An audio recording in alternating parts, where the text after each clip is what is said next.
আপনার ব্যথা যদি 24 থেকে 48 ঘন্টার বেশি স্থায়ী হয় তাহলে কোনোভাবে অবহেলা করা যাবে না।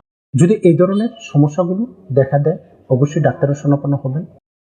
এবং সবচেয়ে যে গুরুত্বপূর্ণ সেটা হচ্ছে যে আপনি একটা পরীক্ষা করে নিতে পারেন।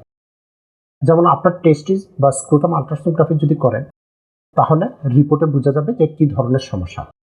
যদি টেস্টিকুলার টর্সন আসে অর্থাৎ অন্ডকোষের শিরাগুলো যদি পেঁচ খেয়ে যায় তাহলে কোনো হোমিও ডাক্তারের শরণাপন্ন হবেন না। সোজা একজন ইউরোলজিস্ট ডাক্তারের শরণাপন্ন হবেন, কেননা এটা হচ্ছে সবচেয়ে মারাত্মক এবং এটা সার্জারি ছাড়া কোনোভাবে নিরাময়যোগ্য না। আর বাকি যে সমস্যাগুলো কথা বললাম যদি ওই ধরনের সমস্যা হয় তাহলে ইউরোলজিস্টের কাছে তো অবশ্যই যাবেন না, অপারেশনের কথা চিন্তা করবেন না, একজন এক্সপার্ট অভিজ্ঞ হোমিও ডাক্তারের শরণাপন্ন হবেন। তাহলে সবচেয়ে নিরাময় এবং নিরাপদে ভাবে সুস্থ হতে পারবেন।